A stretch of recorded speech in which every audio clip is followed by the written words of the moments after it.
Aku mengutusmu dengan Al-Quran agar engkau mengajarkan hukum-hukumku kepada manusia, apa yang harus mereka kerjakan di dalam hidupnya. Yesus.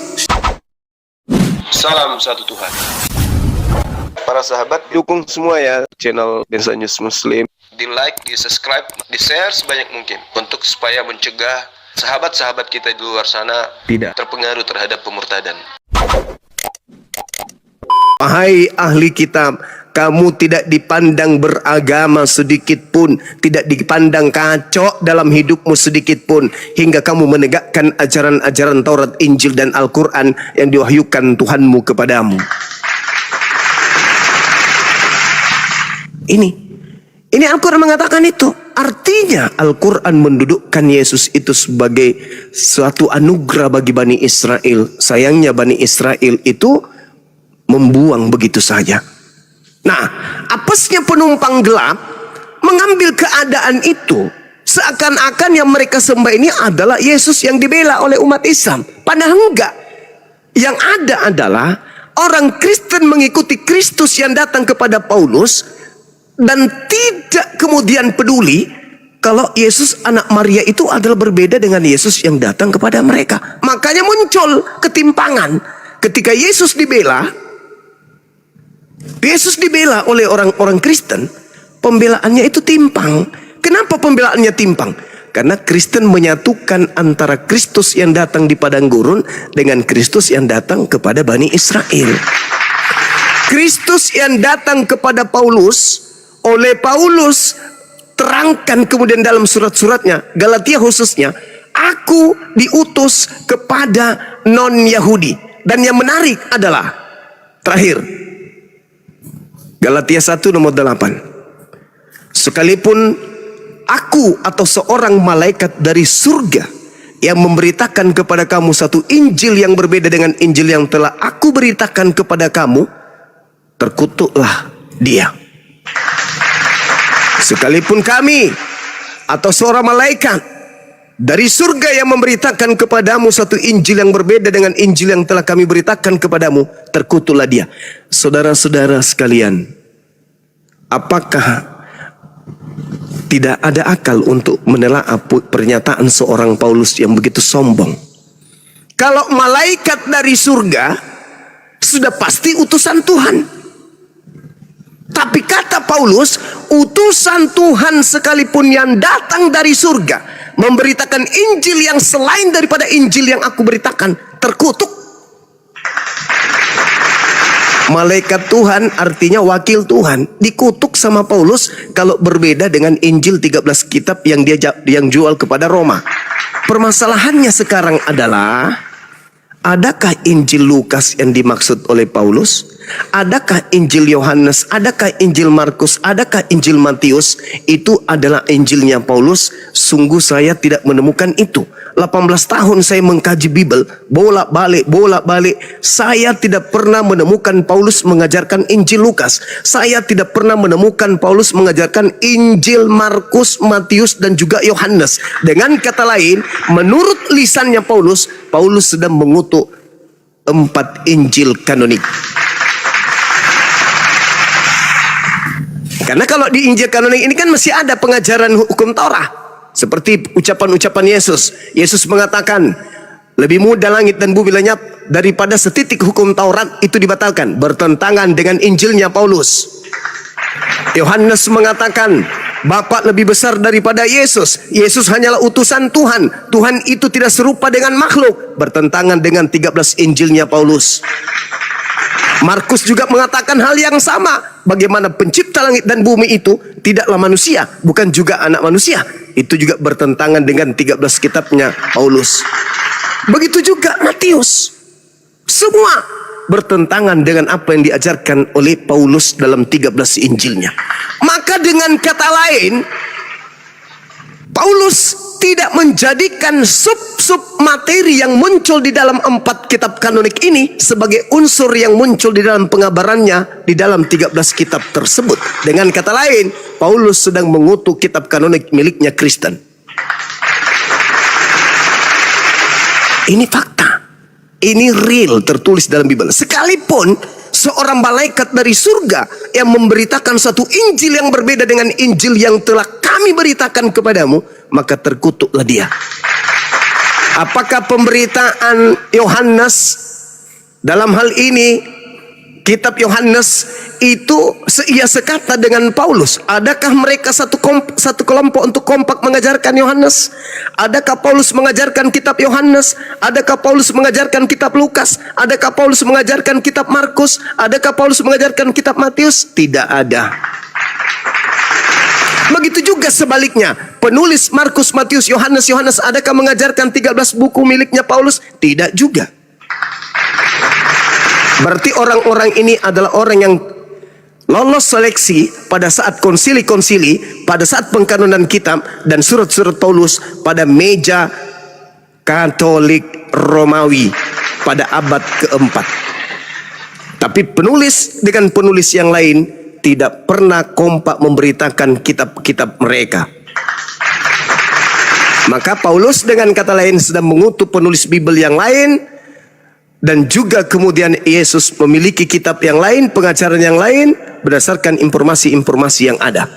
Dengan kata lain, Kristen mencoba untuk menyembunyikan identitas Paulus dengan menggunakan kitab-kitab yang lain dan menjajakan nama Yesus anak Maria, yang mana sejatinya 4 kitab yang muncul kemudian 80% menceritakan tentang Yesus anak Maria, sedangkan Paulus 13 kitabnya itu menceritakan 100% tentang Kristus yang datang kepadanya di padang gurun. Silakan Saudara Jamie, silakan. Bang Juma, tadi Abang waktu awal-awal itu memberi kesempatan kepada Bang Rostum. Bang Rostum katanya mengatakan bahwa Paulus itu bukan orang Ibrani. Abang Juma tidak mengiyakan, memang tidak mengiyakan, tidak menolak juga. Tapi Abang Juma sendiri mengatakan hati-hati dengan ragi Farisi. Jadi sebetulnya Paulus itu orang Farisi bukan? Orang Ibrani bukan, Bang? Itu aja dulu, Bang, sementara. Oke, baik saudaraku. Terima kasih pertanyaan ini.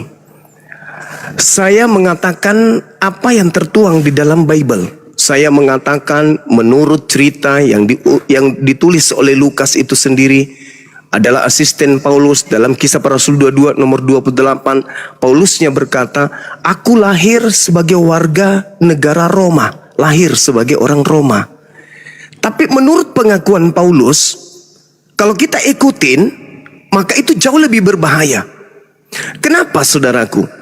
Kalau Anda melihat secara runut Kejadian 49, ketika Yakub memanggil ke-12 anaknya, lalu Yakub kemudian meramalkan, menubuatkan satu-satu dari anaknya, dipanggil satu-satu. Yehuda, Natalel, kemudian Natalia, kemudian Nat, Dan, kemudian Yusuf, kemudian Benyamin. Naftali maksud saya, kemudian Benyamin. Pada saat Benyamin dipanggil, apa kata Yakub? Benyamin, kelak lakumu seperti serigala. Engkau merampok, lalu engkau merampas hasil jarahanmu itu, kau bagi-bagikan kepada yang lain. Itu nubuat.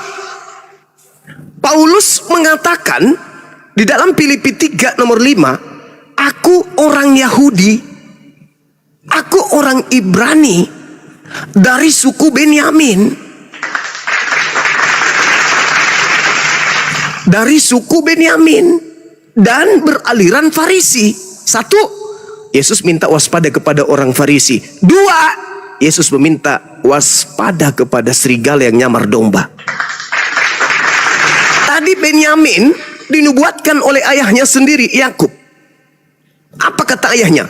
Lakumu kelak akan seperti serigala. Coba Anda baca di data nomor 1-nya di kejadian 49 itu. Itu miris sekali. Kenapa saya katakan miris? Karena di situ Yakub yang menubuatkan. Yakub memanggil anak-anaknya lalu berkata, datanglah wahai anak-anakku, berkumpullah supaya ku beritahukan kepadamu apa yang akan kamu alami di kemudian hari. Berhimpunlah kamu dan dengarlah, ya anak-anak Yakub, dengarlah kepada Israel ayahmu. Maka disebutlah satu-satu: Ruben, Simeon, Lewi, Yehuda, siapa lagi? Naftali, Sebelon, kemudian Gad, kemudian Asher, kemudian Yusuf, kemudian Benyamin. Ketika Benyamin yang dijelaskan, lakumu seperti serigala. Nah, endingnya di mana? Yesus mengatakan, waspadalah kepada orang Farisi, waspadalah kepada serigala yang nyamar domba. Lalu saudara, di dalam pemberitaan 1 Yohanes 2 nomor 18-19, yang menarik adalah anak-anakku, waktu ini adalah waktu yang terakhir. Seperti yang telah kamu dengar, seorang antikristus, tolong digarisbawahi, seorang antikristus akan datang. Sekarang telah bangkit banyak antikristus. Itulah tandanya bahwa waktu ini benar-benar adalah waktu yang terakhir. Memang antikristus itu berasal dari antara kita, tetapi mereka antikristus ini tidak sungguh-sungguh termasuk pada kita. Nah, poin terakhir. Di data 22, bahkan di data 7, dikatakan Yohanes 2 nomor 7, apa katanya? Siapakah penyesat itu? Bukankah dia yang pergi ke seluruh dunia, yang tidak mengaku Yesus Kristus datang sebagai manusia? Itulah penyesat, itulah antikristus. Tidak datang Yesus sebagai manusia. Itulah antikristusnya. Di dalam Galatia 1 nomor 1, nomor 11, nomor 12, Paulus berkata apa? Aku menerima Injil, bukan manusia yang memberitakan Injil itu kepadaku, tetapi Yesus Kristus. Dengan kata lain, dia mengatakan Yesus Kristus datang kepadanya bukan sebagai manusia. Kembali kepada 1 Yohanes 2 nomor 7. Siapakah penyesat itu? Bukankah dia yang pergi ke seluruh dunia, yang tidak mengaku Yesus Kristus datang sebagai manusia? Siapa orangnya? Paulus menerima 13 kitab bukan dari manusia, tetapi dari Yesus Kristus. Berarti Yesus Kristus datang bukan sebagai manusia kepada Paulus. Itulah antikristusnya. Terakhir, kalau masih disingkat, terakhir dipotong aja kalau sudah mau bicara. 1 Yohanes 2. Ya, silakan. Bang, mau motong dulu Bang. Silakan. Silakan. Saya setuju dengan Bang Juma bahwa Paulus itu memang orang Ibrani ya. Sesuai dengan pengakuannya di dalam Filipi 3 nomor 5. Ya, itu berarti berbeda dengan Bang Rostum ya itu ya. Bang Rostum tadi bilangnya bukan orang Ibrani itu tadi. Tapi satu Silakan, hal yang Bang Juma. perlu, Kenapa, oke Bang? saudaraku. Silakan, Tapi Bang. satu hal yang perlu dipahami. Ketika kita berbicara mengenai surat Paulus di dalam 2 Korintus 9, ada hal yang menarik di situ, Bang. Sehingga Paulus ini susah kemudian untuk kita percayai. 1 Korintus 9, sorry, bukan 2 tapi 1 Korintus 9. Di sana beliau menceritakan begini. Kepada orang Yahudi, aku mengaku Yahudi. Bagi orang-orang yang hidup di bawah hukum Taurat, aku menjadi seperti orang yang tidak hidup di bawah hukum Taurat. Sekalipun aku tidak hidup di luar hukum Taurat. Karena aku hidup di bawah hukum Kristus. Nah, di data 9-nya, 20-nya dikatakan, demikianlah bagi orang Yahudi, aku menjadi seperti orang Yahudi, supaya aku memenangkan orang-orang Yahudi. Bagi orang-orang yang hidup di bawah hukum Taurat, aku menjadi seperti orang yang hidup di bawah hukum Taurat. Sekalipun aku sendiri tidak hidup di bawah hukum Taurat, supaya aku dapat memenangkan mereka yang hidup di bawah hukum Taurat. Saya curiga pengakuannya di Filipi 3 nomor 5 ini, di situ dia sedang mengincar mangsa. Mengaku orang Ibrani, mengaku dari Benyamin, mengaku dari Farisi. Mungkin sasaran empuknya saat itu adalah orang-orang Ibrani, orang-orang keturunan Benyamin, bisa jadi orang-orang Farisi. Karena tentang Paulus ini saya menemukan satu nubuatan kuat dari Yesus. Apa itu? Matius 23, satu perikop. Tapi kita khusus konsentrasinya di data 15. Apa kata Paulus? Apa kata Yesus? Celakalah engkau wahai ahli Taurat. Yesus menunjuk ahli Taurat. Paulus ngaku ahli Taurat. Celakalah engkau wahai orang Farisi. Paulus orang Farisi. Celakalah engkau wahai orang munafik. Kita lihat tadi bagaimana 1 Korintus 9 nomor 19 nomor 20 21. Kepada orang Yahudi ngaku Yahudi, kepada ini ngaku ini. Itu munafik. Di lain sisi dia mengaku sebagai orang Yahudi, di lain sisi dia mengaku tidak orang Yahudi. Di lain sisi dia mengaku orang Roma. Munafik. Celakalah engkau wahai ahli Taurat. Celakalah engkau wahai orang munafik. Celakalah engkau orang Farisi. Engkau menjelajahi daratan. Engkau menyeberangi lautan untuk mentobatkan orang menjadi pengikut agamamu. Dan setelah ia menjadi pengikut agamamu, dia kau jadikan sebagai orang neraka dan 2 kali lebih jahat daripada engkau sendiri. Saya bang, lama saya belajar Bible, saya tidak pernah menemukan ada ahli Taurat, ada orang Farisi, ada orang munafik dalam skala Bible yang menjelajahi daratan, meninggalkan Yerusalem, menyeberangi lautan untuk mentobatkan non-Yahudi menjadi pengikutnya. Selain daripada Paulus. Nggak ada selain daripada Paulus. Nah ini yang saya temu. Ya silakan. Maaf bang, motong bang. Berarti kalau itu kan ada banyak abang ngeluarin banyak dalil. Tapi saya mau nanya pendapat final Bang Juma ini mbak, karena Abang Juma kan saya perhatikan sangat sangat hafal dengan Alkitab gitu. Jadi kesimpulannya itu pendapat akhirnya Bang Juma itu Paulus itu orang Ibrani, orang Yahudi bukan gitu. Pendapat akhirnya dari semua data yang abang dapatkan gitu. Kalau saya yang ditanya, kalau saya yang ditanya bang, iya pendapat Bang Juma ini. Iya pendapat saya mendudukkan dia adalah orang yang tidak jelas. Kenapa? Apa alasannya, Bung? Bagaimana bisa wajah bumi ini dirubah oleh seseorang yang bernama Paulus, sedangkan orang-orang yang dirubah ini tidak peduli, tidak mau tahu EGP Paulus ini siapa. Dia bapaknya siapa, dia mamanya siapa. Tidak ada yang mau peduli itu. Sedangkan yang dirubah ini adalah satu konsep. Saya sederhanakan. Pada zaman Nabi Musa ada yang disebut Samiri. Dan saya simpulkan pada saat Yesus ada yang disebut Paulus. Samiri dan Paulus kedudukannya sama. Siapa mereka ini? Pembelot ajaran Tuhan. Saya sederhanakan lagi.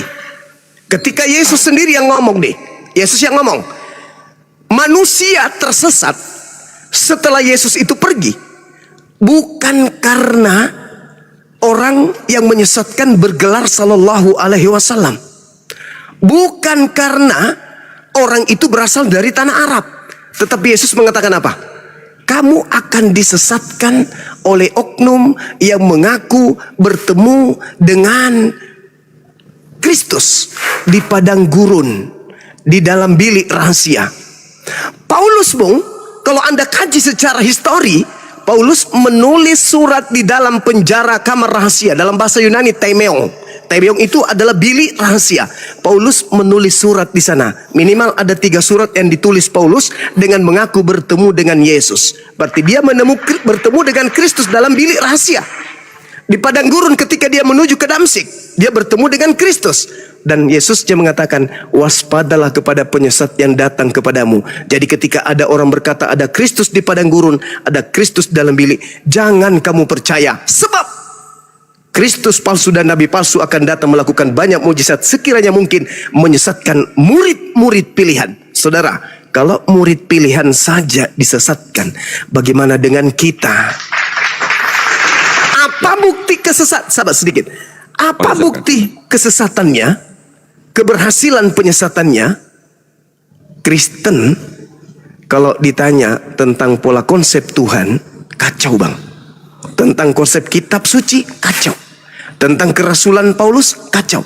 Tentang ketuhanan Yesus, kacau. Kita diajak kemudian berfantasi di dunia hayal. Angan-angan, pencipta langit dan bumi yang begitu kuat dahsyat, kemudian turun ke bumi jadi anak-anak. Kita digiring ke sana. Apakah ini bukan bentuk kesesatan? Nyata itu bang, nyata betul. Tidak ada orang yang berakal yang mampu mengatakan itu bukan kesesatan. Pasti. Bagaimana mungkin pencipta langit dan bumi ini diciptakan oleh seorang bayi? Oh, bukan dia yang menciptakan bang, tadinya sebelum jadi bayi.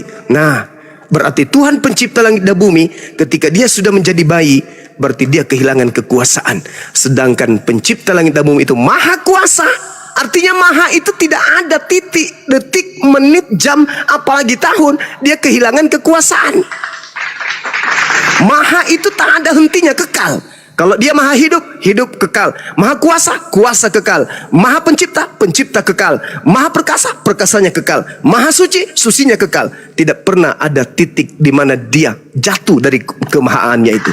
Sedangkan yang dibawa oleh saudara Kristen, Tuhannya datang ke bumi, jadi manusia, nebus dosa manusia, mati dikutuk di atas tiang salib untuk dosa manusia. Ini ilmu dari mana? Kalau bukan dari ilmu yang ditemukan di padang gurun oleh Kristus yang diserahkan kepada Paulus. Saya kira begitu saudaraku. Silakan, mungkin bisa lanjut Bang, kepada yang saya lain. Nanggapin ya bang. Oh iya, lagi boleh. Bang? Silakan. Berarti saya ambil, kalau mendengar dari abang yang terakhir, berarti kesimpulannya abang sendiri masih bingung ya soal, maksudnya soal ya orang Parisi atau bukan, karena abang menganggap Paulus itu munafik. Jadi seperti Obama lah, ketika dia lagi kampanye mendekati orang Kristen, dia dekat-dekat Kristen, misalkan ke ono-ono gitu ya. Jadi agaknya Bang Juma sendiri nggak bisa mendefinisikan gitu ya, apakah dia Ibrani atau bukannya ya.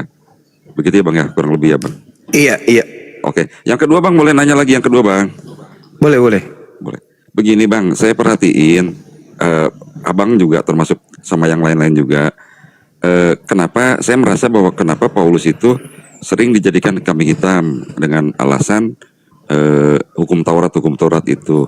Nah, yang saya perhatikan Bang, pernah saya baca dalam Bible ya, dalam kitab suci kami ya, bahwa Yesus sendiri sering melanggar atau tidak mengindahkan hukum Taurat. Salah satu contohnya begini Bang, ketika dia bermukjizat menyembuhkan orang lumpuh di hari Sabat. Orang lumpuh itu bangunlah, orang lumpuh itu menggendong tikarnya, lalu ditanya oleh ahli-ahli Taurat, oleh imam-imam, kenapa kau menggendong itu? Ini kan hari Sabat, nggak boleh. Itu yang pertama. Yang kedua, pernah dulu pun ahli-ahli Taurat menggosipkan, kok murid-muridnya Yesus itu makan dan minum di hari Sabat, padahal kan nggak boleh. Berarti kalau saya gitu ya berpikiran ya, sebelum Paulus melanggar begitu, Yesus pun sebenarnya udah pernah melanggar atau tidak mengindahkan hukum Taurat tuh Bang. Gimana tuh Bang? Iya, baik. Kalau kelakuan daripada Yesus kami dapatkan dalam Al-Quran. Begini bunyinya. A'udzubillahi minasyaitonirrajim. Wa musaddiqan lima baina yaday minat Torah wa li uhilla lakum ba'dal ladzi hurrima 'alaikum wa ji'tukum bi ayatin min rabbikum fattaqullaha wa ati'un. Aku Nabi Isa alaihi salam datang kepada kalian Bani Israel sebagai seorang yang membenarkan Taurat yang diwahyukan sebelumku, dan agar aku menghalalkan bagi kamu sebagian dari yang telah diharamkan untukmu. Dan aku datang kepadamu membawa satu tanda mukjizat dari Tuhanmu. Karena itu wahai Bani Israel, bertakwalah kepada Allah dan taatlah kepadaku. Nah, ini Al-Quran. Bagaimana dengan Yesus? Kenapa engkau membiarkan muridmu kemudian memetik gandum pada hari Sabat? Bukankah Yesus kemudian menuding, lantas menunjuk Daud? Bukankah Daud juga melakukan hal yang sama ketika diharamkan untuk memakan makanan yang dipersembahkan kemudian untuk dimakan, tapi Daud memakannya, padahal itu nggak boleh. Apa pengajaran yang ingin diajarkan oleh Yesus di sana? Ternyata itu kedudukannya. Lagi-lagi nih, sebagai pandangan seorang Muslim yang ditanya, ternyata di Al-Quran haram mutlak hukumnya makan babi, tetapi ada kondisi di mana itu menjadi uzur. Ada kondisi di mana itu uzur, boleh. Ketika dikatakan dalam Ulangan 31, jelas sekali di sana Allah melarang bagaimana orang-orang Yahudi itu untuk melanggar. Kalau nggak salah di data nomor 14-nya. Kuduskanlah hari Sabat. malah perintah membunuh orang yang mencederai kesucian, kekudusan hari Sabat. Tetapi kok Yesus malah melakukan hal yang tadi? Maka kesimpulan saya, ada unsur di balik setiap hukum Tuhan yang didatangkan oleh para nabi. Seperti Nabi Daud, seperti Nabi Muhammad, seperti kemudian Nabi Isa atau Yesus. Dia yang mengharamkan, tapi ada kondisi di mana dia membolehkan. Darurat, sama seperti di Islam, larangan berbohong, tapi ada sisi di mana itu dilonggarkan, uzur. Ada uzur yang membolehkan, ada keadaan darurat yang membolehkan. Nah ini yang terjadi. Murid-murid Yesus memetik gandum hari Sabat daripada mati.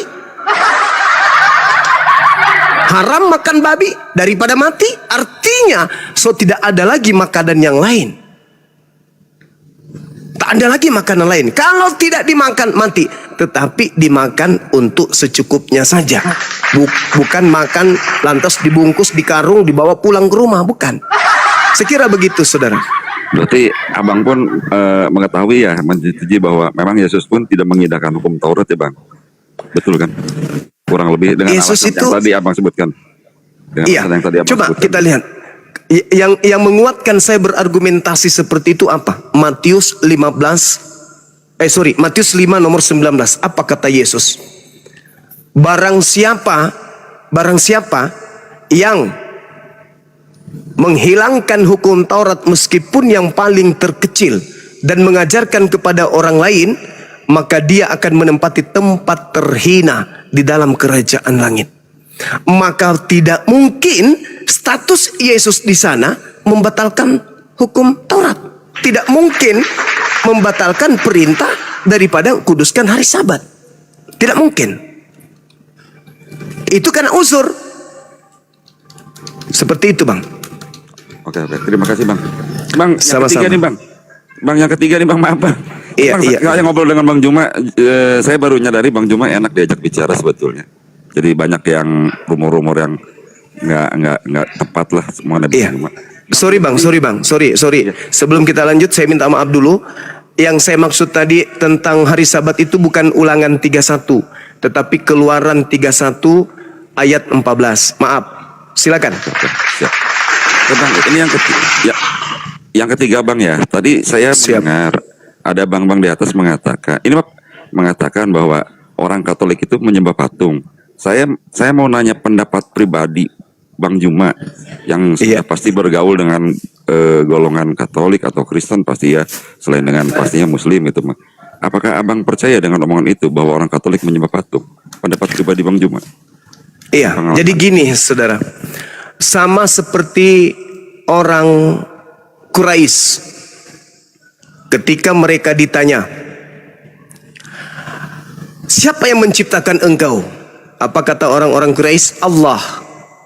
Lalu ini berhalamu? Patung-patungmu ini apa?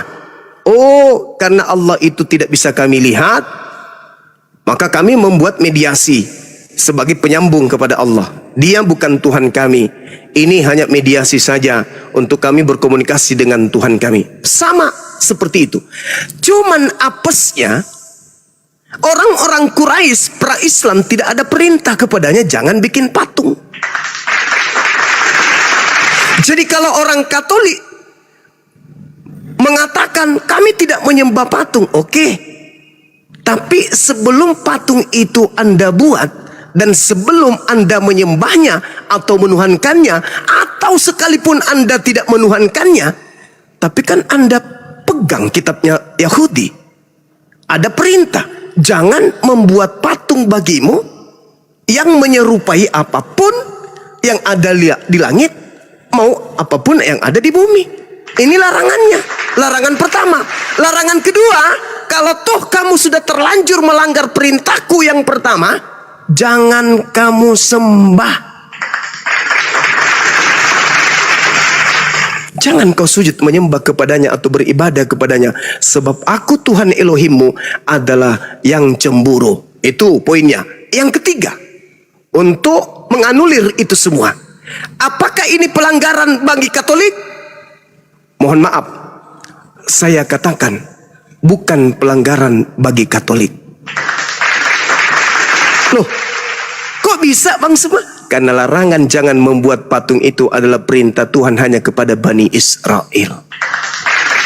Orang Katolik mau bikin patungnya, bom-bom patungnya siapapun, dia tuhankan, dia sembah. Adakah Nabi yang diutus kepada mereka? Adakah Tuhan berfirman kepada orang Katolik, orang Roma? Tak ada. Oleh karena itu, kita kembali kepada hukum global. Apa hukum globalnya?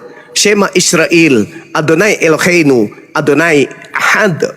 Yang diseru oleh nabi-nabi Israel termasuk Yesus, bahkan iblis, hanya menyembah kepada Allah, dan cakupannya hanya kepada Bani Israel dan juga kepada iblis. Mana perintahnya kepada orang Roma? Mana perintahnya kepada orang Belanda? Mana perintahnya kepada orang Indonesia? Nonsen, tak ada. Bahkan kalau Anda jeli melihat, Paulus itu menulis 13 buku bukan untuk orang Indonesia. Tak ada Paulus menulis buku 13 untuk orang Indonesia. Enggak. Selamanya hanya kelompok-kelompok tertentu. Di Roma, di Antioquia. Cuman itu aja. Di Damaskus, hanya itu aja. Tidak ada perintahnya untuk kita. Kembali kepada pertanyaan saudara. Bagaimana dengan orang Katolik yang membuat kemudian patung dan seterusnya? Setahu saya, berdasarkan kitab suci saya, tidak ada hukum yang datang kepada mereka. Karena tidak ada nabi, tidak ada rasul kepada mereka. Kalau mereka salah, kalau mereka keliru, apa yang menjadi tolak ukurnya? Tidak ada nabi yang diutus kepada mereka. Yesus tidak diutus kepada mereka. Jadi ketika ada perintah jangan makan babi, tapi orang Katolik makan babi, itu bukan dosa. Ketika ada perintah jangan bikin patung, orang Katolik bikin patung, itu bukan dosa. Berdasarkan hukum Taurat, itu bukan dosa. Ketika Taurat mengatakan jangan ada ilah lain, lalu kemudian orang Katolik Roma membuat sembahan-sembahan lain daripada Tuhannya orang Yahudi, itu bukan dosa. Sama sekali bukan dosa. Ketika ada perintah jangan membunuh, orang Katolik membunuh, bukan dosa. Berdasarkan hukum yang datang kepada Bani Israel. Karena Taurat itu hanya diberikan kepada bangsa Israel dan tidak diberikan kepada bangsa lain. Mazmur 147 nomor 19 nomor 20. Hukumku yang datang kepada Yakub dan aturan-aturanku yang kuberikan kepada Israel tidak aku berikan kepada bangsa lain. Jadi kalau orang Katolik makan babi, makan orang, makan apapun, tidak dihukum berdasarkan hukum Taurat. Akan tetapi ketika Nabi Muhammad sallallahu alaihi wasallam telah muncul, telah diutus oleh Allah Subhanahu wa taala, siapapun dia yang namanya manusia melanggar Al-Qur'an baru kena hukum. Kenapa? Karena Al-Qur'an itu diwahyukan oleh Allah untuk seluruh umat manusia yang hidup pada zaman itu, zaman sekarang dan zaman yang akan datang. Bil bayyinati was zubur wa anzalna ilaika dzikr litubayyana linnas ma nuzila ilaihim wa la'allahum yatafakkarun. Wahai Nabi Muhammad, aku mengutusmu dengan Al-Quran agar engkau mengajarkan hukum-hukumku kepada manusia, apa yang harus mereka kerjakan di dalam hidupnya. Kepada manusia, litubayyana linnas. Makanya Al-Quran itu seruannya apa? Ya ayuhan nas, ya ayuhan nas, ya bani Adam, ya bani Adam, wahai keturunan Adam, wahai seluruh umat manusia. Yesus, Shema Israel, Adonai Eloheinu, Adonai Ahad. Aku diutus hanya kepada domba yang hilang, yang sesat dari Bani Israel. Jadi di luar Bani Israel pada zaman Yesus, mau berzinakah dia, mau membunuhkah dia, mau makan babi kah dia, makan orang sekalipun, kalau tidak ada perintah Tuhan yang datang kepada mereka, no coalan, tidak ada persoalan. Itu tidak dihukum dosa, karena tidak ada hukuman, karena tidak ada aturan. Itu juga yang dikatakan oleh Paulus. Dulu sebelum ada Taurat, tidak ada orang berdosa. Begitu Taurat sudah datang, maka dosa semakin banyak, karena semakin banyak aturan. Bagi mereka yang tidak didatangkan hukum oleh Tuhan, mau ngapain mereka menuntut? Oh, kita tidak boleh begini loh. Siapa yang larang? Ada perintah Tuhan datang kepadamu? Enggak ada. Jadi sebenarnya Katolik itu adalah mereka yang menjalankan hukum-hukum dari nenek moyang mereka dengan mengambil kitabnya orang Yahudi, sibuk sendiri, GR sendiri, PDKT sendiri, padahal kitab itu bukan untuk mereka. Sebelum Nabi Muhammad datang, mereka bebas mau ngapain aja, karena hukum Tuhan tidak datang kepada mereka. Tapi ketika Nabi Muhammad datang, maka seluruh umat manusia wajib hukumnya tunduk kepada aturan yang dia bawa. Andai saja saudara Jamie hidup pada zaman Yesus dan Jamie bukan Bani Israel, Yesus mengarang jangan makan babi, ente mau makan babi bukan dosa. Jangan nyembah yang lain, ente mau menyembah patung bukan dosa. Karena perintah itu bukan kepada Anda. Tapi sayangnya Anda hidup di zaman Nabi Muhammad, maka Anda harus tunduk kepada Nabi Muhammad. Jangankan zaman sekarang, zaman ketika Anda hidup sezaman sama Yesus pun, apa kata Yesus? Ketika ada orang Samaria datang kepadanya, Yesus, Tuhan, kata Yesus kepada murid, usirlah. Dia mengikuti kita dengan teriak-teriak. Apa kata Yesus? Aku diutus hanya kepada domba yang hilang, yang sesat dari umat Israel. Apa kata wanita Samaria tadi? Betul Yesus, betul. Kamu memang hanya untuk Bani Israel. Tapi bukankah anjing makan sampah yang jatuh dari meja tuannya? Makan roti, Memang Bang. kau gimana? Makan roti bang, bukan sampah bang. Makan sampah bang, makan remah-remah. Aku Remah-remah tidak pantas kemudian roti yang disediakan untuk anak diberikan kepada anjing. Apa kata Yesus? Apa kata wanita tersebut? Benar Tuhan, tetapi bukankah kemudian anjing makan sampah yang jatuh dari meja tuannya? Itu diterangkan kemudian oleh Yesus sendiri. Maka apa yang terjadi? Benar Tuhan, tapi bukankah? Jadi Yesus mengiyakan, kemudian wanita itu mengiyakan, sepakat mereka. Apa yang terjadi? Jadilah seperti apa yang engkau inginkan. Imanmu besar. Apa imanmu? Kau akui dirimu anjing, kau akui dirimu makan roti atau remah-remah yang jatuh dari meja tuanmu, maka imanmu besar. Jadilah seperti apa yang kau inginkan. Apa yang terjadi? Anaknya sembuh. Orang tersebut tidak berubah menjadi domba. Itu orang yang hidup sesaman Yesus. Apalagi sekarang. Maka solusinya ya hanya harus menjadi Islam. Gak ada yang lain. Mau kemana? Mau jadi pengikut Yesus? Yesus hanya untuk Bani Israel. Jangankan kita, orang yang ketemu langsung sama dia, yang percaya sama dia, sujud menghibah kepada dia saja disebut guguk. Maaf nih, maaf. Apalagi kita. Makanya Yesus berpesan kepada muridnya, waspadalah kepada serigala yang datang kepadamu nyamar seperti domba. Artinya apa? Domba ini kalau kita lihat dalam Yeremia 50:17 yang disebut domba hanyalah Bani Yakub. Bani Israel seibarat domba. Jadi yang di luar daripada Bani Israel bukan domba. Maka ketika Yesus mengatakan waspadalah kepada serigala yang datang kepadamu nyamar seperti domba, dia akan menyesatkan banyak orang. Maka yang dimaksud adalah non-Yahudi yang nyamar-nyamar menjadi pengikutnya Yesus.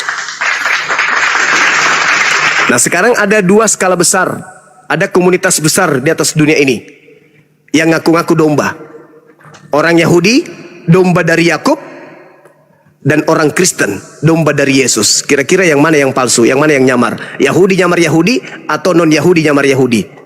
Silakan Anda renungkan, silakan Anda pikirkan. Saya kira begitu teman-teman. Terima kasih. Aku dulu bertanya, tunggu dulu, aku bertanya. Tadi dibilang Bang Juma, yang melanggar Al-Quran akan dihukum. Kan gitu tadi Bang Juma bilang. Kenapa Iya. Allah berkata, berimanlah engkau kepada Taurat, Jabur, dan Injil? Kenapa Abang Oke. Juma mengatakan yang melanggar Quran akan dihukum, sementara Allah sendiri mengatakan berimanlah engkau kepada Taurat, Jabur, dan Injil. Nanti diteruskan oleh Jamie dengan The Truth. Oke, baik, saya jawab. Ketika Nabi Muhammad kemudian mendengarkan firman dari Allah, wahai ahli kitab, ya ahlal kitab, lastum ala syai'in hatta tuqimut Torah wal Injil.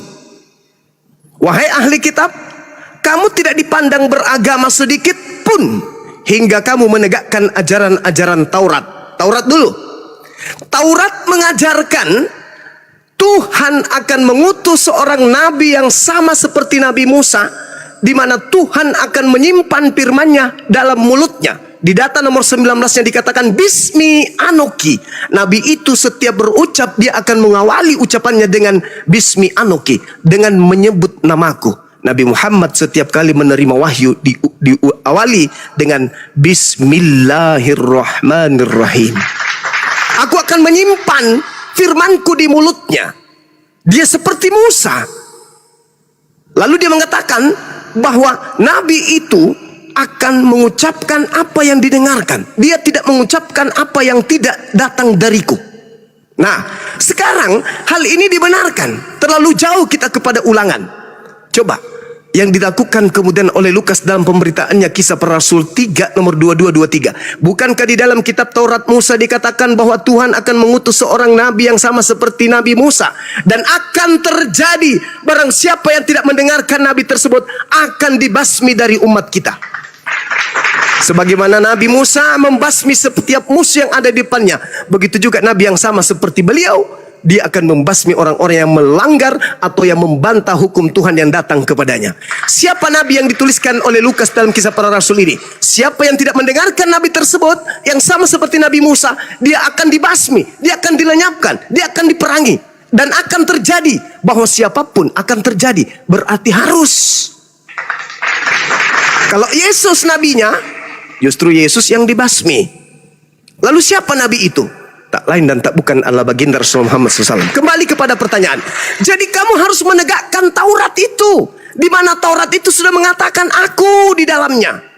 Dan kau harus menegakkan Injil, di mana Injil Yesus di dalamnya diceritakan kemudian apa? Yohanes 16 nomor 7 nomor 15. Aku harus pergi, sebab kalau aku tidak pergi, roh kebenaran itu tidak datang. Sebab kalau dia datang, dialah yang akan mengisapkan dunia akan dosa, mengajarkan segala hukum-hukum dan keadilan. Dan apabila ia datang, dia tidak berkata-kata dari dirinya sendiri, melainkan apa yang didengarnya, itulah yang dikatakannya. Dan data 14-13-nya dikatakan apa? Dia akan memuliakan aku. Jadi itu yang harus kau tegakkan, kata Nabi Muhammad.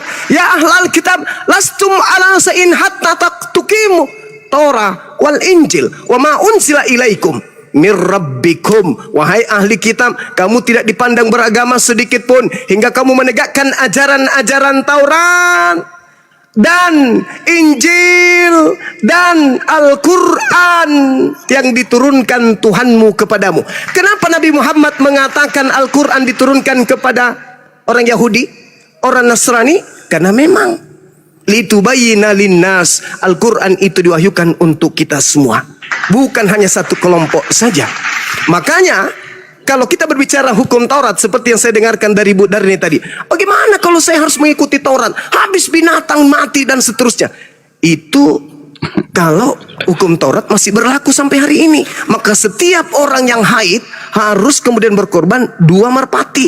Dalam dunia ini, misalnya penduduknya 200 juta manusia, setengahnya perempuan, maka setiap bulan harus kemudian menyisihkan untuk dikorbankan 2 merpati. 200 juta bagi 2 berarti 100 juta. 100 juta bagi 2 ekor berarti setiap bulan kita harus menghabiskan 200 juta ekor merpati. Wow. Punah ya bang. Punah merpati. Hukum Tuhan tidak berjalan. Makanya hukum itu hanya sampai kepada Yesus saja. Setelahnya datang kepada Nabi Muhammad SAW. Tetapi bagi Bani Israel, hukum yang datang kepada Nabi Musa tidak boleh mereka hentikan sebelum Nabi Muhammad itu datang. Setelah Nabi Muhammad datang, hukum yang datang kepadanya harus melebur. Di mana itu diterangkan? Dalam Al-Quran surah Al-Ma'idah ayat 15 ayat 16. Saya bacakan kepada saudara-saudara. A'udzubillahi minasyaitonirrajim. Bismillahirrahmanirrahim. Ya ahlal kitab, qad ja'akum rasuluna yubayyinu lakum. Apa tujuannya dia datang? Wahai ahli kitab, nabiku Rasulullah Muhammad sallallahu alaihi wasallam datang kepadamu, katsiran mimma kuntum tukhfuna minal kitab wa ya'funa an katsir. Datang nabiku, rasulku kepadamu, menjelaskan kepadamu banyak hal dari isi kitab yang kamu sembunyikan. Telah datang kepadamu cahaya, yaitu nabiku Muhammad, Nabi Muhammad, dan Al-Quran yang menjelaskan. Qad ja'akum minallah nur wa kitabum mubin yahdi bihi man ittaba ridwanahu subulas salam wa yukhrijuhum minaz zulumati ila nuri bi isni wa yahdihim ila siratim mustaqim. Dengan Al-Quran itu, wahai ahli kitab, Aku Allah, pencipta langit dan bumi, akan memberi petunjuk kepada orang-orang yang mengikuti keridaanku kepada jalan keselamatan. Dan dengan Al-Quran itu pula aku Allah mengeluarkan manusia dari gelap gulita kepada cahaya dengan izinku dan menunjukkan mereka kepada jalan yang lurus. Setelah nabiku datang, ahli kitab dipanggil, sini, nabiku sudah datang, memberikan kamu cahaya berupa Al-Quran, petunjuk jalan lurus, maka ikutilah jalan keselamatan itu. Maka itulah jalan yang lurus. Dulu orang Yahudi boleh melakukan hukum Taurat, boleh. Tapi setelah Nabi Muhammad menerima wahyu, sejak itu pula mereka harus ikut kepada utusan yang terakhir, Rasulullah wa khataman nabiin. Saya kira begitu, saudara. Silakan Dinda Alif. Bang Juma, atau yang tunggu, lain. saya tunggu sebentar. Sebentar dulu Bunda, saya mau Sebentar nanti dulu. gantung nanti. Quran surat 2. sama saya pun Quran surat gantung, 2 Bunda. ayat Maaf, Bunda, Quran saya pun surat gantung. 2 ayat 62. Ya udah, silakan. Yahudi dan Nasrani orang Sabi'in beriman kepada Allah. Dan Ya. ada juga ayat dikatakan pengikut Isa, pengikut Yesus akan ditinggikan kelak di akhir zaman. Kenapa Ya. tadi Bang Juma mengatakan yang melanggar Al-Quran akan dihukum? Ternyata disuruhnya beriman kepada Taurat, Zabur, dan Injil. Dan pengikut Isa, pengikut Yesus, kelak akan ditinggikan di akhir zaman. Berarti kami, Ya. pengikut-pengikut Yesus sekarang ini, akan ditinggikan dong di akhir zaman. Haleluya. Baik. Gitu. Lanjut. Baik. Oke, baik. Jadi ketika kemudian dikatakan di dalam Al-Qur'anul Karim, innal ladina amanu wal ladina hadu wan nasara was sabiina man amana billahi wal yaumil akhir wa amila salihan falahum ajruhum inda rabbihim wala khaufun alaihim wala hum yahzanun.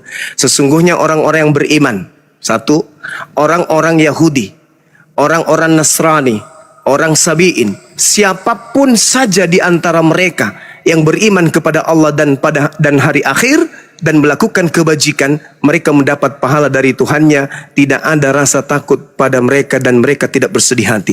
Yang dimaksud di sini adalah orang-orang beriman pada masa mereka orang Yahudi menerima kitab suci dan utusan para nabi. Ketika orang-orang Nasrani yang beriman kepada nabi dan kitab suci yang ada pada mereka. Begitu juga orang Sabi'in. Siapapun yang beriman pada Nabi Musa pada zamannya, beriman kepada Nabi Isa pada zamannya, beriman kepada nabi-nabi utusanku pada zamannya, dan beriman ketika ia hidup pada zamannya Nabi Muhammad kepada nabiku Muhammad, maka mereka semua akan diselamatkan. Tidak ada rasa takut pada mereka dan mereka tidak bersedih hati. Kemudian Al-Quran yang Anda bawa, Allah akan mengangkat orang yang mengikuti Nabi Isa dan membersihkan orang-orang kafir. Ibu Darni yang saya kasihi, tugas kami 24 jam itulah membersihkan orang-orang kafir yang ngaku-ngaku menjadi pengikut Nabi tersebut dengan menggunakan nama Yesus Kristus. Kami berupaya membersihkan nama beliau. Ketika dia mengatakan dalam Yohanes 16, 13, 14, ketika roh kebenaran itu datang, maka roh yang benar ini akan mensucikan aku, memuliakan aku. Ketika orang Kristen mengatakan dia mati terkutuk, kami melarang. Enggak, Nabi Isa Yesus itu tidak mati terkutuk. Ketika orang Kristen mengatakan dia disalib, dia ditelanjangi, diludahi, ditonjok, ditampar, gantung, ditombak, kami mengatakan enggak. Maka tugas membersihkan dia dari orang-orang kafir itu ada di kami, bukan di Anda. Anda malah mengotorinya. Ketika saya tanya, dalam kaidah salib, baik orang Roma maupun orang Ibrani, orang Yahudi, salib itu adalah hukuman bagi orang terkutuk. Orang Roma ditanya, siapa yang engkau salibkan? Penjahat nasionalis. Orang Yahudi ditanya, siapa yang engkau salibkan? Dia adalah pendosa besar. Kemudian Elohim yang kita tanya, Elohim, siapa yang engkau salibkan? Yang aku salibkan adalah orang yang melakukan dosa yang sepadan dengan hukuman mati, dan dia adalah orang yang saya kutuk. Lalu ditanya, apa salah Yesus kami sampai dia harus disalibkan? Apa jawaban orang Kristen? Yesus tak ada dosa. Yesus itu orang suci. Kenapa dia disalibkan? Karena dia menanggung dosa-dosa kami. Coba, miring pesawat, tabrakan mobil kita jadinya. Padahal salib itu secara definisi Baik secara historis sekalipun, itu hukuman bagi pelaku dosa besar yang sepadan dengan hukuman mati. Yesus ada nggak dikutuk oleh Elohim? Tidak.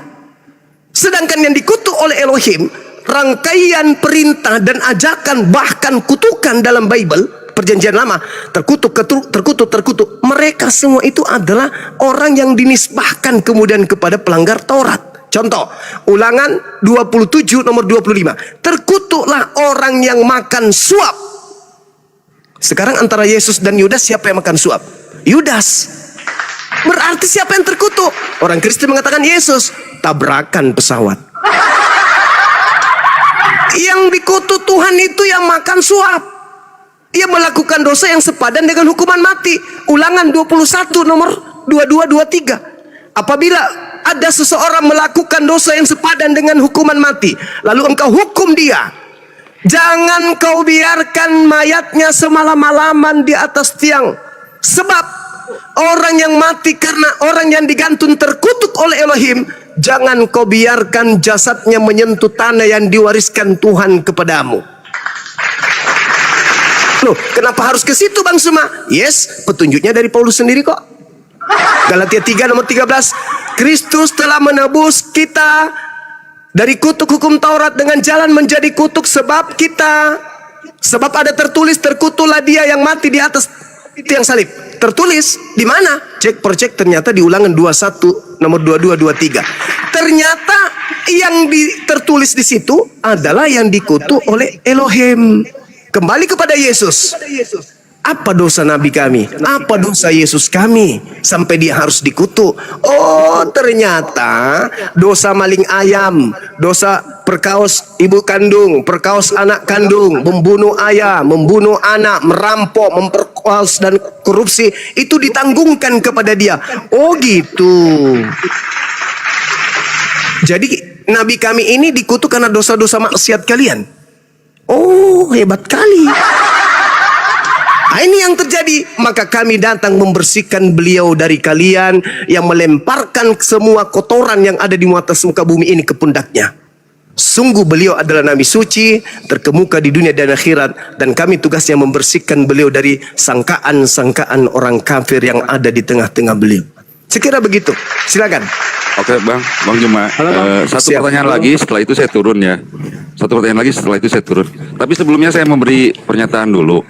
Saya orang Katolik, saya tidak pernah menyembah patung, minimal diri saya pribadi ya. Jadi kalau ada orang berkata orang Katolik menyembah patung, itu sesat dan menyesatkan. Saya pernah merusak satu patung Yesus, tangannya patah sama saya, satu salib pernah jatuh. Berarti kalau saya menyembah patung seperti itu, mungkin saya udah masuk neraka tingkat berapa nanti di hari akhir ya. Tapi saya tidak merasa seperti itu. Jadi tolong jangan sesat menyesatkan lagi untuk yang di atas. Oke Bang Juma, pertanyaan terakhir ya. Bang, Siap. maaf nih Bang. Saya senang Gak sekali apa. bisa ngobrol langsung dengan Abang nih. Enak banget, enak. Semoga sukses Bang. Ini pertanyaan terakhir Bang. Amin. Saya udah melihat Abang ini ibaratnya fasih banget, baik itu dalam Quran maupun dalam Alkitab. Makanya tadinya saya mau nanya sama Bang Tahta, cuman dia udah keburu turun. Nah kebetulan ada Bang Juma udah turun lagi. Oh, Abang orang yang paling layak. Saya mau nanyakan gini Bang, menurut pengalaman Abang, menurut pengetahuan Abang yang udah fasih di dua ajaran gitu, menurut Abang pribadi, apakah namanya Yesus Kristus itu orangnya sama dengan Nabi Isa alaihissalam Bang? Itu aja. Oke. Terus sama sebabnya kenapa, diterangkan sebabnya kenapa gitu Bang. Itu terakhir Bang. Baik. Makasih ya Bang. Baik. Dalam tradisi agama Samawi, Yahudi, Nasrani, Islam, kita menemukan keadaan di mana pernah diutus seorang nabi lahir tanpa ayah. Jadi oknum yang kita ceritakan ini sama dalam posisi tersebut. Lahir tanpa ayah, kita ceritakan oknum yang sama dengan konsep teologis yang berbeda. Teologi yang berbeda. Kami mengatakan dia tidak disalib, saudara Kristen mengatakan tidak disalib. Itu poin yang pertama. Yang kedua, artinya ketika Islam dengan Al-Qur'annya ini beriman bahwa dia adalah Nabiullah yang diutus kepada Bani Israel, lahir tanpa ayah. kami kemudian mendengarkan wahyu dari Al-Quran. Surah Al-Ma'idah ayat 116, apa kata Allah? Wa iskalallahu ya Isa bin Maryam, a'anta qulta linnas tahizuni wa ummi. Wahai Nabi Isa, apakah engkau yang mengajarkan manusia untuk menuhankan dirimu selain daripada aku? Apakah kau yang mengajarkannya? Nabi Isa mengatakan, qala subhanaka ma yakunu li an aqula ma laysa li bihaqq.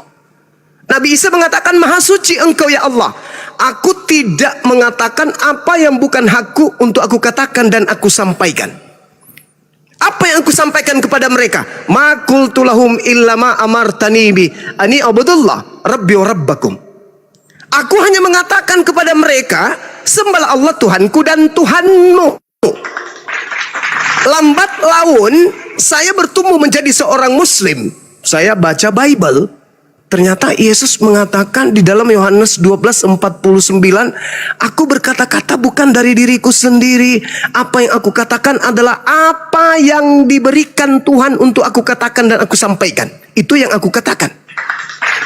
Dan aku juga menemukan di dalam Yohanes 20, wahai Maria, jangan kau sentuh aku, tapi pergilah kepada saudara-saudaraku, katakan kepada mereka, aku akan pergi kepada Tuhanku dan Tuhanmu.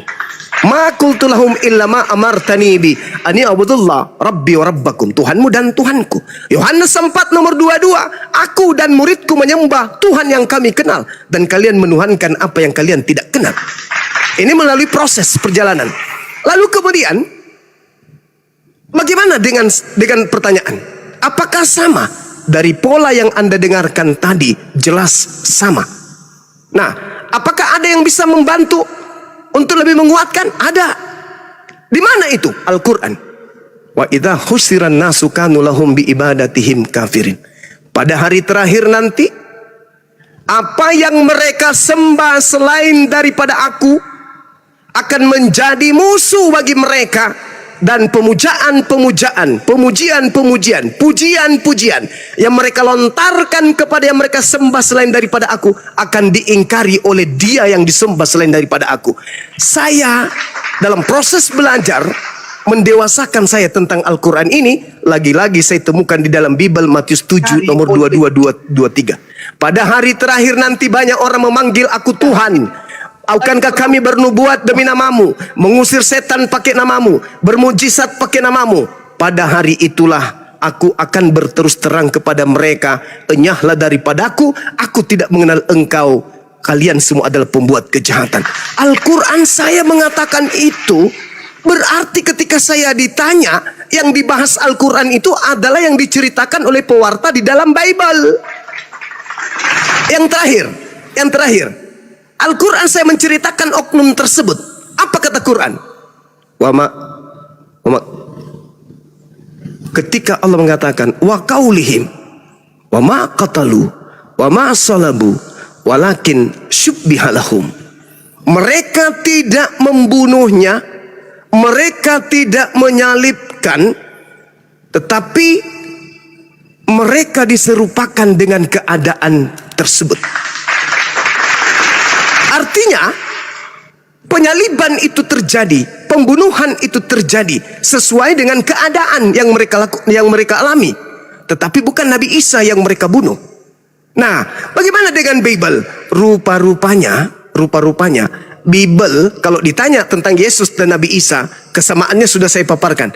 Ternyata Yesus berpesan agar waspada kepada yang palsu.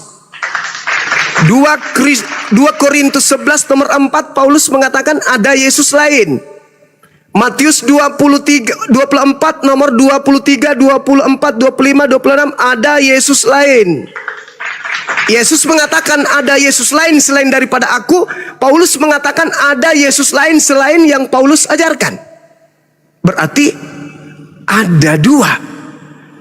Berarti wa makatalu wa masalabu walakin syubbiha lahu. Benar, berarti ada dua. Ada yang mereka kira Yesus, tetapi bukan Yesus.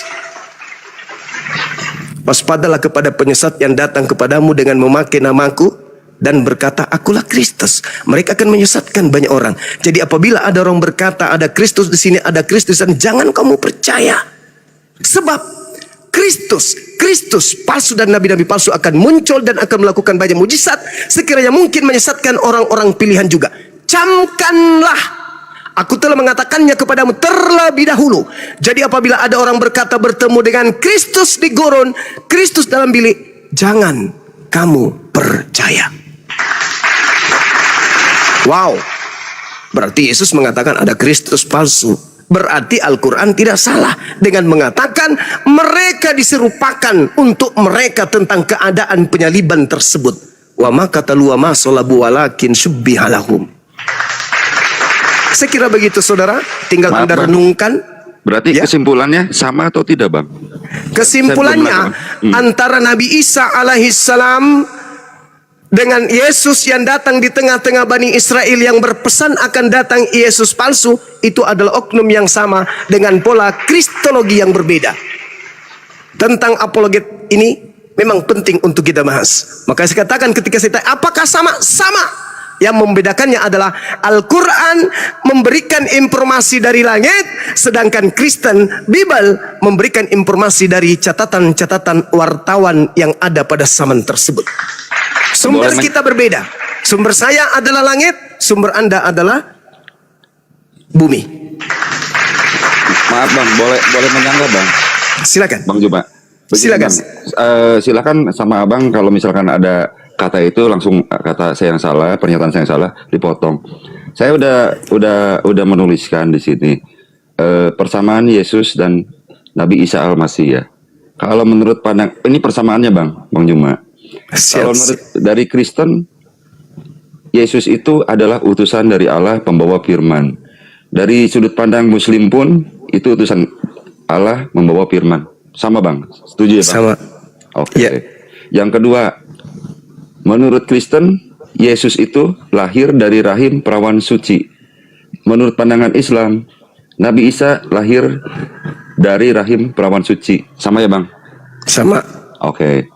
Yang ketiga, melakukan banyak mukjizat Yesus itu. Yang dari sudut pandang Muslim, Nabi Isa melakukan banyak mukjizat. Sama tuh yang Mbak. Masih ya? Ya. Oke ya.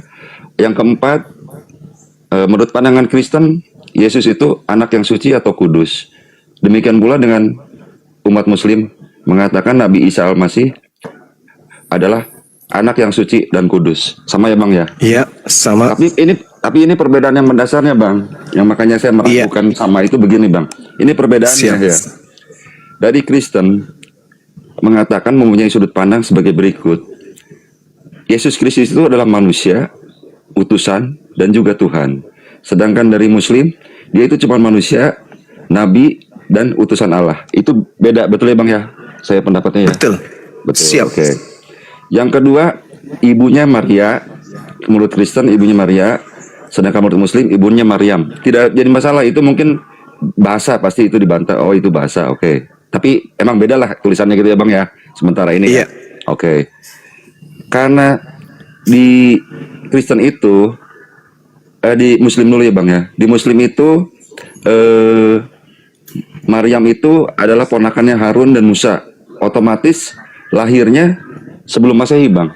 Karena kita tahu kan Nabi Musa dan Harun itu sebelum Masehi. Sedangkan menurut Kristen lahirnya tahun 1 Masehi, bukan ponakan Harun dan Musa. Betul Bang sampai situ Bang? Iya.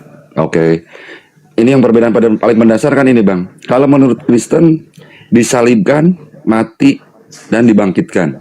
Sedangkan umat Muslim tidak disalibkan, tidak mati, dan tidak dibangkitkan, melainkan diserupakan, diganti dengan orang lain, sedangkan dia diangkat ke surga. Betul ya Bang? Sampai situ ya Bang? Siap. Oke. Lalu yang kelima, Yesus Kristus akan datang pada hari akhir untuk menghakimi manusia. Sedangkan sudut pandang Muslim, Nabi Isa alaihi wasallam akan datang pada hari akhir untuk menghancurkan salah satunya ya menurut hadis itu ya, bukan menurut Quran ya, babi dan salib, terus menjadi umat Muhammad, terus baru meninggal gitu ya. Betul Bang? Waalaikumsalam warahmatullahi wabarakatuh. Iya. Oh ya. Oke. Ini yang perbedaan yang ketujuh Bang. Yang keenam Bang. Mukjizat pertamanya menurut Kristen, mukjizat pertamanya usia 12 tahun merubah air menjadi anggur dalam peristiwa pesta perkawinan di Kanaan. Sedangkan menurut Muslim, dari umur bayi pun Isa Al-Masih Wasallam sudah melakukan mujizat, salah satunya dengan cara menyatakan firman. Betul bang, sampai situ bang? Betul. Perbedaannya, betul. Lalu yang ketujuh, menurut pandangan Kristen, Yesus Kristus itu lahirnya di kandang domba atau minimal di palungan lah. Sedangkan menurut pandangan orang Muslim, Yesus Kristus itu lahirnya di bawah pohon kurma. Oke, sampai situ bang? Oke. Oke. Lalu Sudah? belum bang. Oh iya. Belum, Bang. Sebentar lagi bang, masih ada 10. Dua lagi bang. 2-3 lagi Oke. bang. Oke. Sebentar ya bang, maaf ya bang ya. Terus di sini menurut Kristen silsilahnya lengkap sebagai turunan Daud. Sedangkan di Muslim silsilahnya tidak terlalu disebutkan, cuma disebutkan dari keluarga Ali Imran. Oke bang ya, sampai situ ya bang ya. Siap. Oke. Yang ke-10 dia menurut Kristen lahirnya di Bethlehem, di daerah Yudea, di tanah Israel. Sedangkan umat Muslim lahirnya di daerah Palestina. Oke. Nah, udah itu aja bang. Menurut saya, Oke. ini pendapat Iya, saya. iya. Persamaannya itu cuman, maksudnya bukan jumlahnya ya bang ya. Cuman yang hal-hal sepele, tapi perbedaan itu sudut pandang dari Kristen dan Muslim itu sangat fundamental gitu bang. Sangat apa ya? Sangat penting banget. Jadi kalau saya pribadi menarik kesimpulan, saya pribadi ya bang ya. Yesus Kristus itu sama Nabi Isa itu persamaannya kecil banget bang, gitu. Tapi silakan disanggah oleh Bang Juma. Iya, baik. Bismillahirrahmanirrahim. Ini sesi terakhir ya bang ya. Di sini juga sudah mau Iya, maghrib. terakhir setuju bang. Sudah Nanti cukup, biar yang lain, kalau Bang. masih ada yang ingin kita bahas, silakan aja kapanpun. Terima Jadi kasih gini. bang. Terima kasih bang. Baik. Ketika Nabi Muhammad menceritakan oknum yang tadi ada sisi kesamaannya dengan yang saudara paparkan. Apa sumbernya? Dari mulut ke mulut? Bukan. Dari isu-isu yang didengar dari kuping ke kuping? Bukan. Lalu dari mana?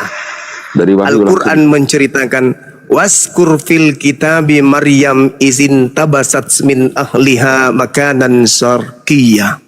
Wahai Nabiku Muhammad, ceritakanlah kisah Maryam di dalam Al-Quran ini ketika dia mengasingkan diri dari keluarganya ke suatu tempat yang ada di sebelah timur Baitul Maqdis.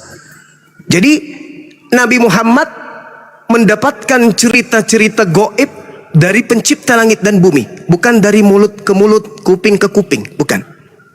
Itu yang pertama. Jadi, ketika Yesus itu Anda tuhankan, Yesus membantah tentang itu. Apa bantahannya? Coba Anda catat nanti, Anda renungkan. Ketika Yesus mengatakan Yohanes 17 nomor 8, segala firman yang engkau berikan kepada aku telah aku sampaikan kepada mereka. Mereka murid dong, bukan Kristen. Mereka telah menerimanya dan mereka tahu dengan pasti bahwa engkaulah yang telah mengutus aku. Berarti setelah rangkaian firman, ucapan Yesus, instruksi Yesus yang disampaikan dari A sampai Z kepada murid-muridnya, kesaksian Yesus tentang muridnya menerimanya dan muridnya alhamdulillah menerimanya sebagai utusan Tuhan. Titik.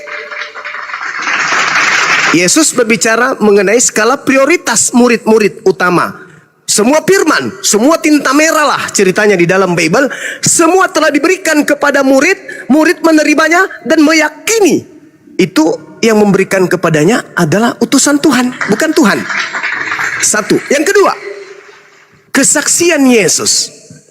Siapa Yesus menurut Katolik? Oh, tidak diragukan lagi, Yesus Tuhan.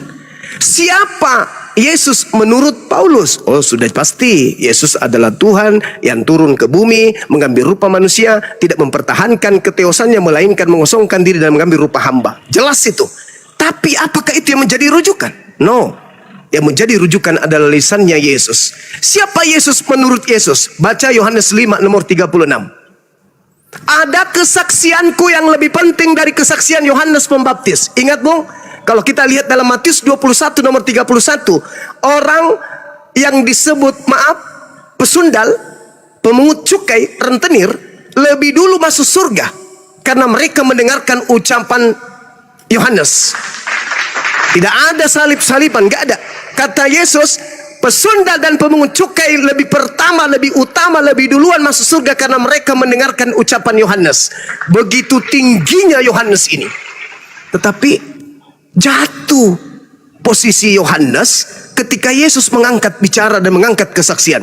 Ada kesaksianku yang lebih penting dari kesaksian Yohanes. Bahwa semua mukjizat yang aku lakukan, semua pekerjaan yang aku lakukan, pekerjaan itu yang aku lakukan sekarang, dan pekerjaan itu yang bersaksi tentang aku bahwa Bapa yang telah mengutus aku. Wow. Di depan muridnya, menurut Yesus, dirinya utusan Bapa. Di depan dirinya sendiri, kesaksiannya, dirinya adalah utusan Bapa. Bahkan kunci surga dia buka oleh Yesus. Apa katanya? Yohanes 17 nomor 3. Hidup kekal itu adalah mereka mengenal Engkau satu-satunya Tuhan yang benar dan mengenal Yesus sebagai utusan. Keren. Jadi pola pembedanya kita itu, terima kasih, ketika orang Kristen mencoba kemudian ingkar kepada Tuhan yang maha kuasa dengan melantik anak manusia itu setara sehakikat dengan dirinya, itu adalah pengingkaran yang sangat dibenci oleh Allah, sangat dibenci oleh Tuhan. Jangan ada ilah lain di hadapanku, sebab aku adalah Tuhan pencemburu. Hari ini Anda sudah mengakui kesalahan fatal yang dilakukan Katolik adalah Yesus anak manusia, Rasul katanya, Nabi katanya, penyampai firman katanya, tapi ada embel-embelnya. Tuhan itu sendiri yang datang dalam rupa manusia. Disitulah fatalnya. Yang kedua, saya tidak nanggapi semuanya kawan ya. Yang kedua, ketika Anda berbicara silakan. Nabi Isa dan Yesus itu berbeda karena dia adalah saudara Harun dan Musa. Bung, kalau Anda membaca Roma 1 nomor 3, harusnya Anda malu untuk membawa data ini. Kenapa? Di situ dikatakan Yesus adalah berasal dari sperma Daud. Kalau kita berbicara secara ilmu pengetahuan, yang disebut sperma itu adalah cairan yang terpancar dari penis. Karena ini berbicara Daud, berarti cairan itu wajib hukumnya terpancar dari penis Daud. Pertanyaan saya secara ilmu biologi, adakah dokter yang bisa menjelaskan berapa lama kemudian sperma itu bisa bertahan untuk bisa membuahi di luar daripada rahim? Kalau tidak ada pengawet, tidak ada tempat untuk mengawetkan sperma Daud ini untuk disimpan di rahimnya Maria, itu butuh berapa lama? Sedangkan antara zaman Daud dengan kemudian zaman Maria itu ratusan tahun. Dan Alkitab Bible Anda mengatakan Yesus adalah anak Daud. Pertanggungjawabannya ketika Al-Quran dikriti Harun, saudara Harun, maka saya juga minta pertanggungjawaban. Ketika Bible mengatakan Yesus adalah anak Daud, kenapa saya ambil Daud? Kenapa bukan Abraham? Kenapa bukan Adam? Padahal silsilahnya jelas, anak Adam, anak Abraham, anak Daud. Maaf bang, bukan anak Daud bang, keturunan Daud bang. Yang saya tadi bilang. Tapi dikatakan di kitab saudara anak Daud, ben Daud. Bukan keturunan. Makanya saya mencoba mengambil Roma 1 nomor 3. Spermato Daud, berasal dari sperma Daud. Jadi kalau dikatakan Harun, sama seperti saya, Bang Suma adalah saudara-saudara Kahar Musakkar, Bang Suma adalah saudara Sultan Hasanuddin. Bukan berarti saya sesama dengan beliau, orang-orang mulia ini. Tetapi saya saudara. Bang, boleh saya saudara. Ada keturunannya bang, ada boleh keturunan bantah nggak, gitu Bang? ya. Oke, itu yang kedua. Silakan. Tapi di situ dikatakan saudara anak, dikatakan di kitab saudara anak Daud. Di sisi lain dikatakan keturunan Daud, sabar. Tapi di sisi lain dikatakan anak Daud. Oke. Yang ketiga, berbicara mengenai Yesus datang menghakimi manusia. Yesus datang menghakimi manusia. Siapa manusia yang dihakimi? Islam? No. Yang dihakimi adalah Matius 7, 22-23. Yang memanggil dia Tuhan, yang bernubuat pakai namanya, yang mujizat pakai namanya. Kami bersih dari itu. Loh, kok bisa? Lihat di dalam pengajaran Yesus, Yohanes 12 nomor 48. Apa kata Yesus? Siapa yang menolak firmanku dan tidak menerima perkataanku, dia sudah ada hakimnya, yaitu perkataan yang pernah aku ucapkan. Perkataan itulah kemudian yang akan menjadi hakimnya di akhir zaman. Yesus jadi hakim nih, akhir zaman nih, turun ke bumi.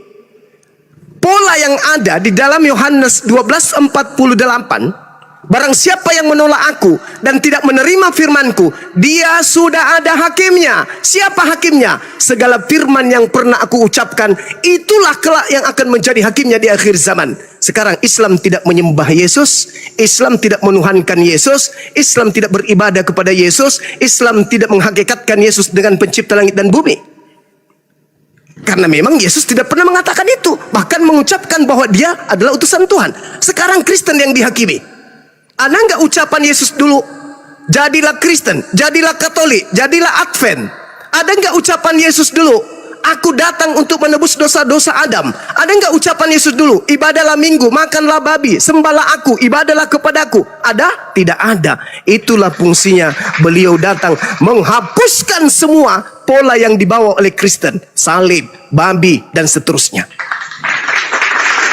Terus yang kemudian terkait dengan kedatangan dia menghakimi, Anda lihat di dalam Al-Quran apa yang diterangkan dalam Al-Quran surah As-Zukhruf ayat 61. Allah Subhanahu wa taala menjelaskan apa? Wa innahu la ilmul lis-sa'a fala tamtarunna biha wattabi'un. Dan sungguh Nabi Isa benar-benar akan datang, dan kedatangannya menjadi pertanda akan datangnya hari kiamat. Subhanallah. Matius 24 nomor 3 ketika ditanya, "Wahai guru," di Bukit Zaitun ditanya oleh guru, oleh muridnya, "Apa tanda kedatanganmu?" Tanda kedatanganku adalah, baca Matius 24 nomor 27, sama seperti kilat menyambar dari timur sampai ke barat, demikianlah nanti kelak datang kedatanganku sebagai anak manusia. Baca 29-nya, ketika aku datang maka matahari menjadi gelap, bulan tak bercahaya, bintang-bintang berjatuhan, kuasa langit berguncang, akan nampak tanda aku anak manusia di tengah langit, seluruh manusia akan meratap dan seluruh manusia akan menatap aku di langit. Apakah ketika bintang berjatuhan, bulan tak bercahaya, matahari tak menjadi gelap, apakah itu bukan tanda kiamat? Tanda kiamat. Wa innahu la ilmul lisa'a fala tamtarunna biha. Tetapi bukan hanya seperti itu, bukan hanya sesederhana itu. Matius 24 ketika Yesus menjelaskan itu, dia melemparkan satu keadaan kepada pengikutnya.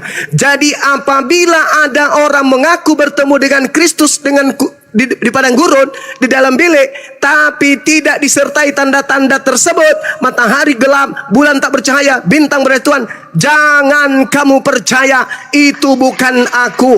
Aku datang dengan tanda-tanda tadi, tanpa tanda-tanda tadi. Meskipun 1 miliar orang mengaku bertemu dengan aku, jangan kau percaya. Itu yang ketiga. Yang keempat, yang terakhir, saya tidak ingin menanggapi semuanya, saudara-saudara, karena itu saya rasa gampang untuk Anda pahami sendiri. Lahir di bawah pohon kurma.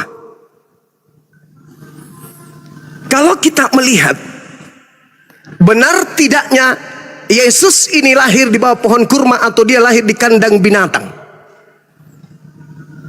nanti polanya ketika ia datang dia akan memuliakan aku. Mengatakan dan mengabarkan dia lahir di kandang binatang itu memuliakan atau menghinakan? Menghinakan. Al-Quran datang mengatakan dia dilahirkan di alam yang asri, udara segar, harum, aroma yang sangat mengenakkan hati. Dia lahir di sana. Tidak ada yang bisa kemudian membuktikan secara histori ini. Ini nggak ada. Begitu juga Kristen, sudah tak ada kandangnya. Tak ada kandang yang kemudian bisa dibuktikan bahwa itu tempatnya Yesus lahir 2000 tahun yang lalu. Nabi Muhammad menceritakan hal yang 2000 tahun yang lalu. Maka apa polanya? Kita kembali, kita lihat Ulangan 34 nomor 4. Dan berfirmanlah Tuhan kepadanya, inilah negeri yang kujanjikan dengan sumpah kepada Abraham, Ishak dan Yakub. Demikian kepada keturunanmu lah akan kuberikan negeri ini. Aku mengizinkan engkau melihatnya dengan matamu sendiri, tetapi engkau tidak akan menyeberang ke sana. Hakim-Hakim 1 nomor 16. Keturunan Hobab, ipar Musa, orang Keni itu maju bersama-sama dengan Bani Yehuda dari kota pohon kurma. ke padang gurun Yehuda di tanah Negeb dekat Arab. Lalu mereka menetap di antara penduduk di sana. Hakim-Hakim 3:13. Raja ini mengajak Bani Amon dan Bani Amalek menjadi sekutunya. Lalu majulah ia dan memukul orang Israel kalah. Kota pohon kurma diduduki oleh mereka. Tempat orang Israel adalah kota yang disebut sebagai kota pohon kurma. Hakim-Hakim 4 nomor 5. Ia biasa duduk di bawah pohon kurma. Deborah antara Rama dan Betel di pegunungan Efraim, tempat Yesus bersembunyi. Ingat saudara, Yohanes 11 nomor 54, Yesus bersembunyi di suatu tempat yang bernama Efraim, dan orang Israel menghadap dia untuk menghakimi kepadanya. 2 Tawarik 28:15. Dan orang-orang yang ditunjuk dengan sebutan nama bangkit lalu menjemput para tawanan itu. Semua orang yang ditelanjangi oleh mereka berikan pakaian dari rampasan itu. Orang-orang itu diberi pakaian, kasut, makanan dan minuman. Mereka diurapi dengan minyak, dan semua yang terlalu payah untuk berjalan diangkut dengan keledai dan dibawa ke Yeriko, ke kota pohon kurma dekat saudara-saudara mereka. Sesudah itu orang Israel itu pulang ke Samaria. Nehemia 8 nomor 16. Dan bahwa di semua kota itu dan di Yerusalem harus disampaikan berita dan pengumuman yang berbunyi, pergilah ke gunung, ambillah daun pohon zaitun, daun pohon minyak, daun pohon murad, daun pohon kurma, dan daun dari pohon-pohon yang rimbun, guna membuat pondok-pondok sebagaimana yang tertulis. Jadi jejak histori yang ada kepada Bible, orang-orang Israel itu hidup di kota yang disebut kota pohon kurma. Ada nggak mereka hidup di kota yang penuh dengan kandang binatang? Pohon kurma. Dan silakan Anda buktikan sendiri, informasi yang saya temukan bisa Anda buka di Google, bahwa orang-orang Yahudi sekarang ini membudidayakan bibit pohon kurma yang mereka temukan, dan mereka mengatakan biji-bijian ini berasal dari 2000 tahun silam. Silakan Anda buka Google, Anda temukan di sana orang-orang Yahudi, ilmuwan mereka menemukan, itu tertulis tuh, tumbuhan pohon kurma dari biji yang berasal dari zaman Nabi Isa. Ini yang kita punya.